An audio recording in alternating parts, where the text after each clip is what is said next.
Les Français et leurs élus n'auraient-ils pas besoin qu'on leur rappelle ou qu'on leur apprenne que la croissance est avant tout une question de création de valeur ajoutée et que cette valeur ajoutée se fabrique dans les entreprises? Regardez ce graphique. Il présente la répartition du PIB par grandes activités. Vous remarquerez que l'industrie, avec l'énergie, ne fabrique plus que 14% de la valeur ajoutée totale du pays. C'est trop peu, car seule l'industrie permet d'exporter suffisamment pour compenser nos besoins en importation. C'est aussi l'industrie qui devrait porter la recherche et innovation. À l'opposé, notre pays se distingue par la puissance de ses services, du fait notamment de la force de la distribution en France. Ce n'est pas étonnant quand on sait que depuis 20 ans, on a fait de la consommation notre principal facteur de croissance. Une autre caractéristique de notre modèle économique doit attirer notre attention. Je veux parler du poids de l'administration qui représente près de 21% du PIB. C'est beaucoup au regard des standards internationaux, mais surtout, vous le savez, le secteur public n'est plus en mesure aujourd'hui de stimuler la croissance. Et pourtant, vous le savez aussi, stimuler la consommation et les dépenses publiques s'est traduit par l'affaiblissement de nos secteurs industriels. On retrouve en cela des caractéristiques spécifiques d'un pays de la zone euro-sud.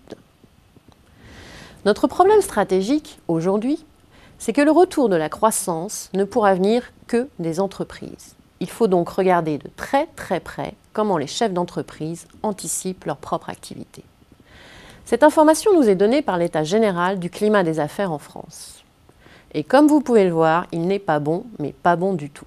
Il a baissé de 16 points depuis juillet et se situe désormais à 7 points de sa moyenne de longue période. C'est le signe incontestable qu'aucun secteur ne va échapper à la rechute. Mais cette forte sensibilité aux à-coups de la conjoncture, c'est aussi le révélateur de problèmes beaucoup plus structurels. Des bastions que l'on pensait imprenables sont en train de tomber. C'est le cas des industries agroalimentaires. Sait-on que, hors boisson, nous sommes en déficit depuis le début des années 2000 ? Sait-on que pour la première fois en 2010, l'excédent des industriels allemands dans les IAA a été supérieur au nôtre, même en ajoutant les boissons. Pour faire bref, regardez le taux de couverture dans les IAA, c'est-à-dire le rapport entre les exports et imports.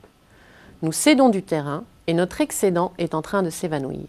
Cette perte de compétitivité explique pourquoi nos prévisions pour cette grande filière sont médiocres à court et moyen terme. Passons maintenant à l'industrie manufacturière. Je vais m'attacher au niveau de production et pas au glissement annuel.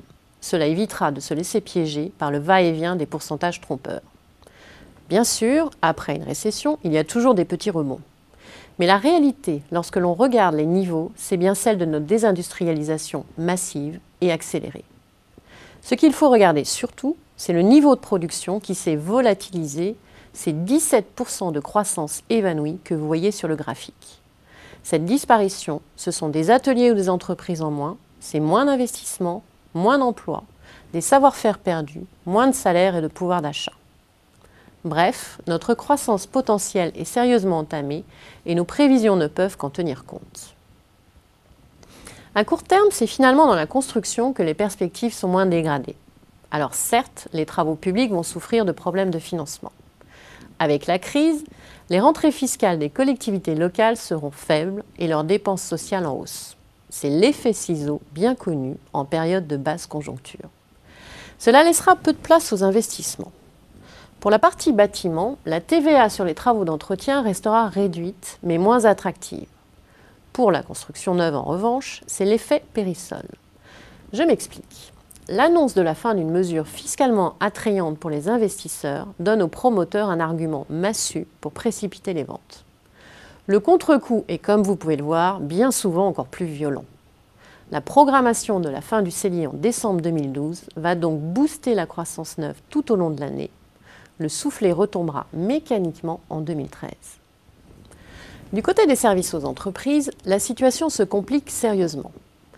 Pendant longtemps, nous avons vécu dans le mythe de l'autonomie des services aux entreprises. des services aux entreprises qui pourraient se développer en toute indépendance de l'industrie. Comme vous pouvez le voir sur ce nouveau graphique, les données semblaient confirmer ce point de vue au tournant des années 2000. Mais regardez sur le côté droit la corrélation des deux courbes sur les 5 dernières années. Il faut se rendre à l'évidence, pas de développement des services sans une industrie forte. Le temps où les services aux entreprises vivaient essentiellement de l'externalisation croissante des tâches non stratégiques de leurs clients, comptabilité, paye, sécurité, restauration, est révolu. Le temps où les clients qui faisaient défaut étaient aussitôt remplacés par d'autres avec les mêmes demandes est révolu.